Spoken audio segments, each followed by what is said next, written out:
Welcome to the Short Funk Podcast. I'm Tom Barbalet.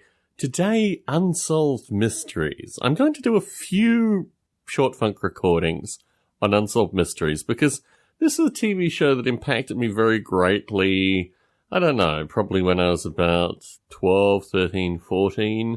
And I've talked to folks about it recently and I've realized that there are a few key episodes of Unsolved Mysteries that I have really very detailed memories of, like more detailed than my memories of the time in Australia.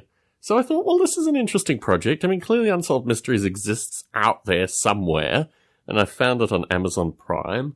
Now, it's interesting because the production company, I guess that's what you'd call it, that own it currently, a company by the name of Film Rise, also owns Forensic Files, and they've put Forensic Files out in the public domain on YouTube, which means you can watch every single episode of Forensic Files on YouTube.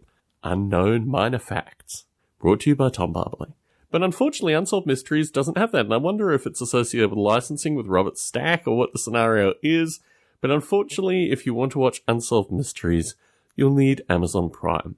So I've started what would you call it? I guess the current vernacular is binge watching associated with Unsolved Mysteries. And it really is very amazing because it puts me back into the late 1980s. It started in 1989, the TV show Unsolved Mysteries. And it puts me in the context of just what the US was really like back then. I first set foot in the US in 1990 when I came to visit my father, who was at UCLA at the time. So it does bring back a particular mindset, a particular perspective. What I want to do in these short funk recordings is actually record interesting footnotes that I've discovered through watching Unsolved Mysteries. And the first is associated with the Future Homemakers of America. This was an organization that was predominantly aimed at high school girls. And I don't really know a lot about the Future Homemakers of America. I Googled it.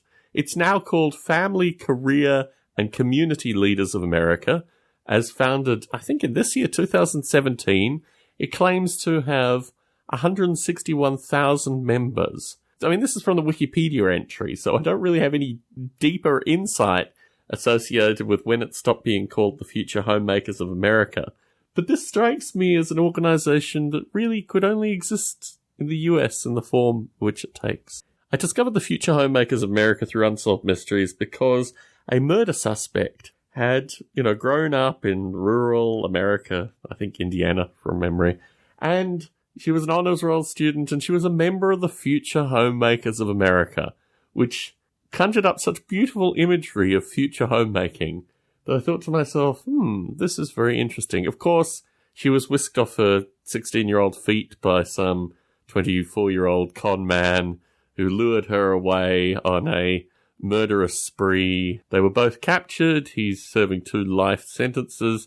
She got 2 years for her participation in one of the robberies. But the image of Future Homemakers of America sets a stage for what I'm going to call my Unsolved Mysteries analysis, only on Short Funk. Tom Barbalet in San Jose, signing out.